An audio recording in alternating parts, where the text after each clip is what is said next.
it is also the power which gives effect to its will in foreign matters, causing it to be recognized and respected by demonstrating through facts the universality of all the manifestations necessary for its development.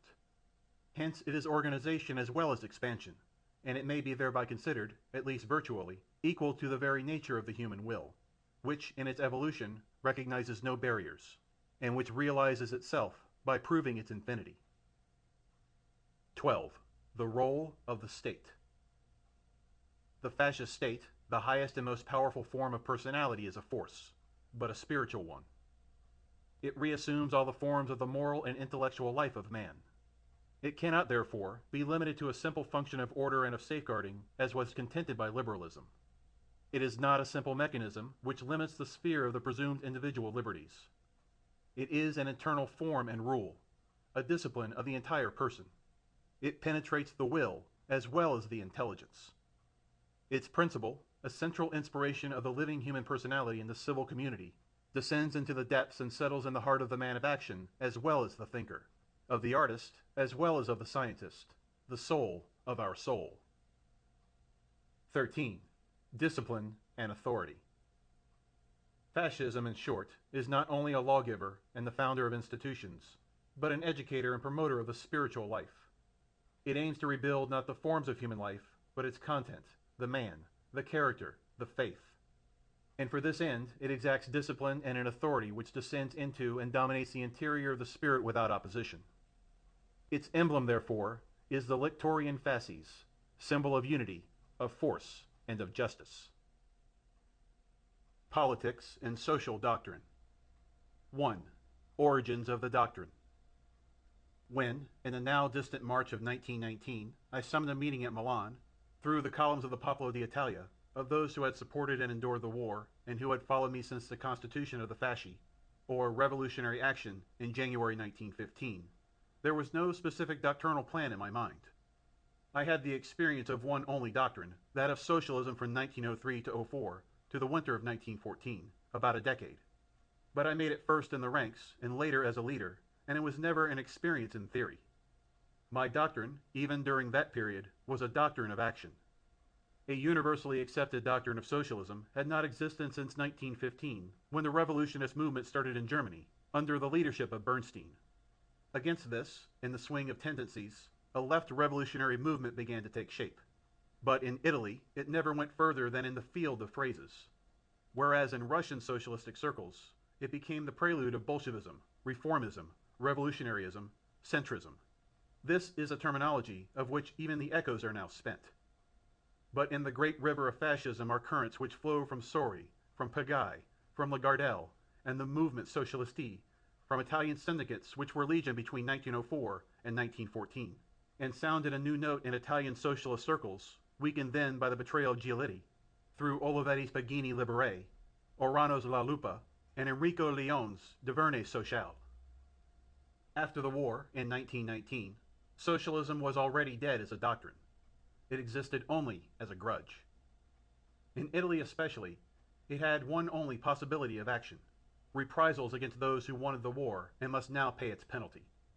The Popolo d'Italia carried a subtitle, Daily of Ex-Servicemen and Producers, and the word producers was already then an expression of a turn of mind. Fascism was not the nursing of a doctrine previously worked out at a desk. It was born of the need for action, and it was action.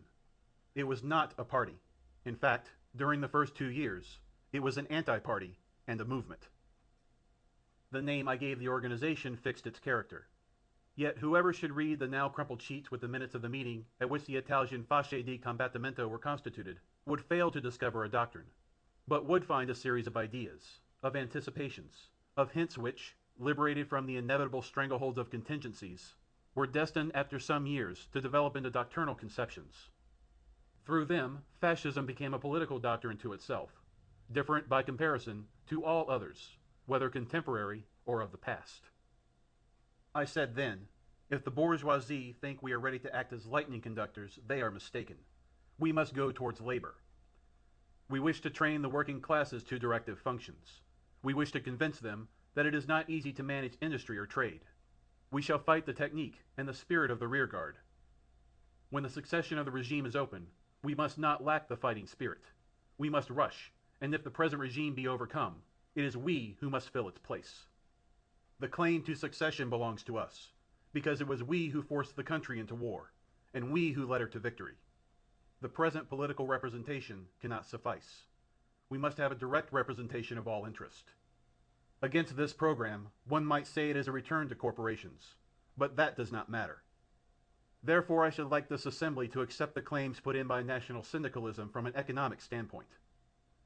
Is it not strange that the word corporation should have been uttered at the first meeting of Piazza San Sepolcro, when one considers that, in the course of the revolution, it came to express one of the social and legislative creations at the very foundations of the regime? 2. Development. The years which preceded the March on Rome were years in which the necessity of action did not permit complete doctrinal investigations or elaborations. The battle was raging in the towns and villages. There were discussions, but what was more important and sacred, there was death. Men knew how to die. The doctrine, all complete and formed, with divisions into chapters, paragraphs, and accompanying elucubrations, might be missing. But there was something more decided to replace it. There was faith. Notwithstanding, whoever remembers with the aid of books and speeches, whoever could search through them and select, would find that the fundamental principles were laid down whilst the battle raged. It was really in those years that the fascist idea armed itself, became refined, and proceeded towards organization. The problems of the individual and of the state, the problems of authority and of liberty, the political and social problems, especially national, the fight against the liberal, democratic, socialist, and popular doctrines, was carried out together with the punitive expeditions. But, as a system was lacking, our adversaries in bad faith denied to fascism any capacity to produce a doctrine, though that doctrine was growing tumultuously, at first under the aspect of violent and dogmatic negation, as happens to all newly born ideas, and later under the positive aspect of construction, which was successfully realized in the years 1926, 28, and 29, through laws and institutions of the regime. Fascism today stands clearly defined, not only as a regime, but also as a doctrine. This word doctrine should be interpreted in the sense that fascism today, when passing criticism on itself and others, has its own point of view, and its own point of reference, and therefore also its own orientation when facing those problems which beset the world in the spirit and in the matter. 3. Against pacifism, war and life as a duty.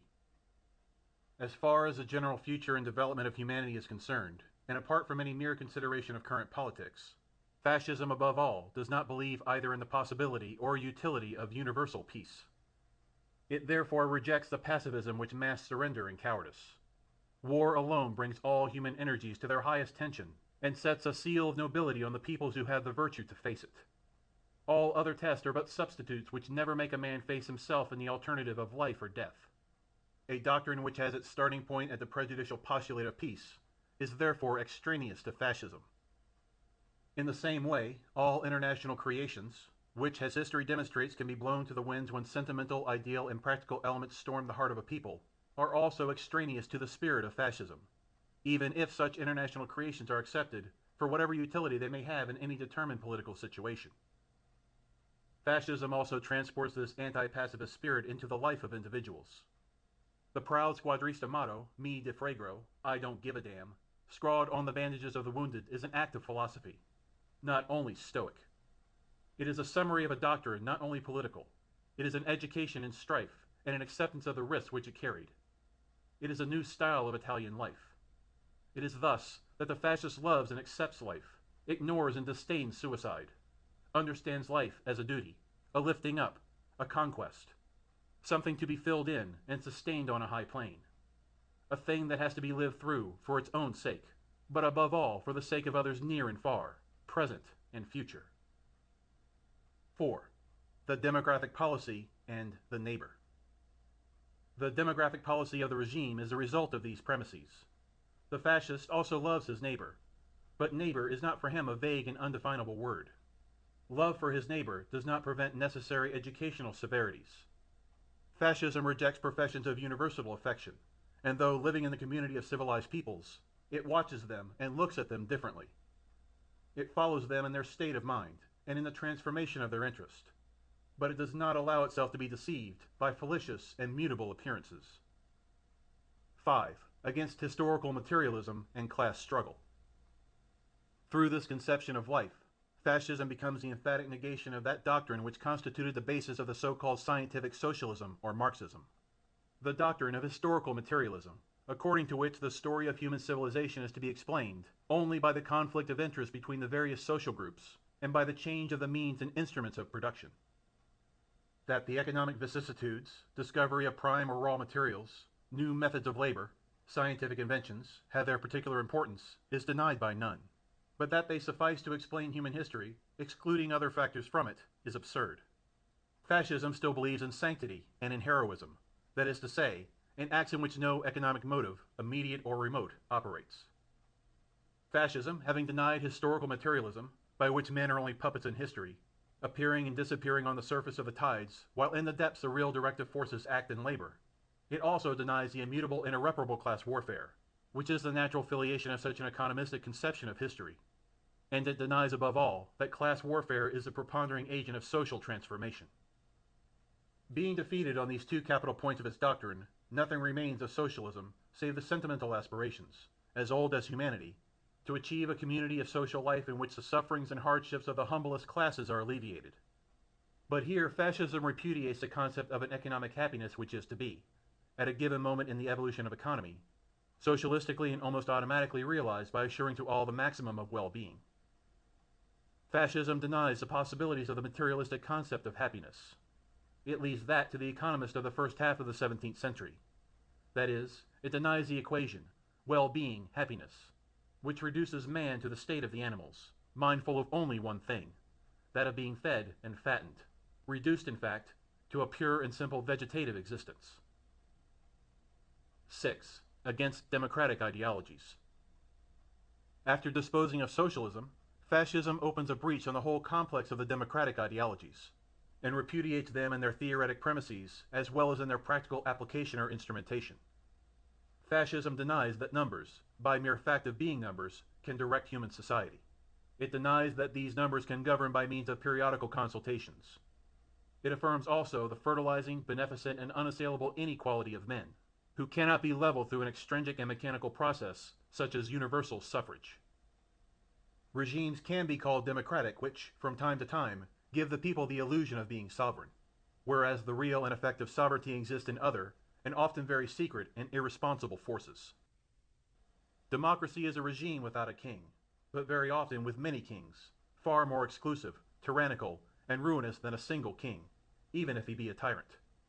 This explains why fascism, which, for contingent reasons, had assumed a republican tendency before 1922, renounced it previous to the March on Rome, with the conviction that the political constitution of a state is not nowadays a supreme question, and that, if the examples of the past and present monarchies and past and present republics are studied, the result is that neither monarchies nor republics are to be judged under the assumption of eternity, but that they merely represent forms in which the extrinsic political evolution takes shape, as well as the history, the tradition, and the psychology of a given country. Consequently, fascism glides over the antithesis between monarchy and republic, on which democraticism wasted time, blaming the former for all social shortcomings, and extolling the latter as a regime of perfection.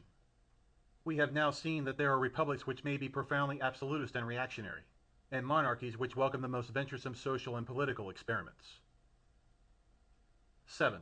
Untruths of democracy. Reason and science, says Renan, who had certain pre-fascist enlightenments in one of his philosophical meditations, are products of mankind, but to seek reason directly for the people and through the people is a chimera. It is not necessary for the existence of reason that everybody should know it. In any case, if this initiation were to be brought about, it could not be through low-class democracy, which seems to lead rather to the extinction of every other culture and of every great discipline. The principle that society exists only for the welfare and liberty of individuals composing it does not seem to conform with the plans of nature, plans in which the species only is taken into consideration and the individual appears sacrificed. It is strongly to be feared that the last word of democracy thus understood, I hasten to add that it can also be differently understood, would be a social state in which a degenerated mass would have no preoccupation other than that of enjoying the ignoble pleasures of the vulgar person. Thus Renan. In democracy, fascism rejects the absurd conventional falsehood of political equity, the habit of collective responsibility, and the